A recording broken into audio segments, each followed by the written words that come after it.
Breaking news. Phone tapping కేసులో affidavit దాఖలు చేశారు వంశీకృష్ణ తరపు న్యాయవాది. ఇదిలా ఉండగా వంశీకృష్ణ, సంతోష్, పరశురాములను అరెస్టు చేసి రిమాండ్కి తరలించారు పోలీసులు. గతంలో హరీష్ రావు దగ్గర పనిచేసిన వంశీకృష్ణ ప్రస్తుతం చెంచల్గూడ జైల్లో ఉన్నారు. మరోవైపు ముగ్గురు నిందితులను 7 రోజుల పాటు కస్టడీకి ఇవ్వమని కోరారు పోలీసులు.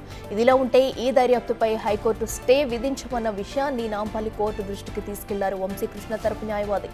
పోలీసుల కస్టడీని రిజెక్ట్ చేసి విడుదల చేయాలంటూ తమ అఫిడవిట్లో కోరారు వంశీకృష్ణ తరపు న్యాయవాది.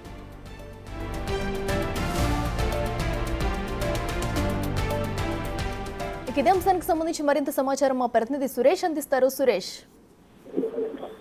పంజాగుట్ట పోలీస్ స్టేషన్ లో చక్రధర్ గౌడ్ ఇచ్చిన ఫిర్యాదుపై ఇప్పటికే ముగ్గురిని అరెస్ట్ చేసి రిమాండ్ కి తరలించారు. అయితే ఇదే కేసులో A1 గా హరీష్ రావు, A2 గా రాధాకిషన్ రావు ఉన్నారు. వీరు హైకోర్టులో ఈ కేసుపై నిన్న హైకోర్టు స్టే విధించడం జరిగింది.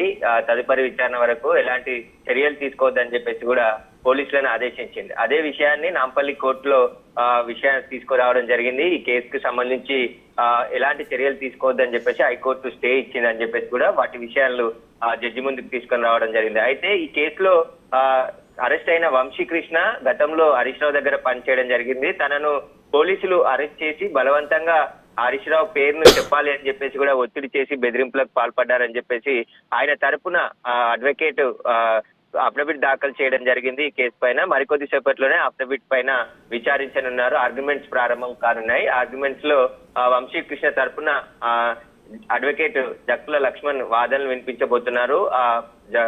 వంశీకృష్ణని అరెస్ట్ చేసే సమయంలో చిత్రహింసలకు గురి చేసి హరీష్ రావు పేరు చెప్పాలని చెప్పేసి కూడా బలవంతంగా డీసీపీ బలవంతం చేశాడని చెప్పేసి కూడా అఫిడవిట్ లో పేర్కొన్నట్టు తెలుస్తుంది. దీనికి సంబంధించి మరికొద్ది సేపట్లో నాంపల్లి కోర్టులో ఆర్గ్యుమెంట్స్ ప్రారంభం కానున్నాయి. Right Suresh, thank you.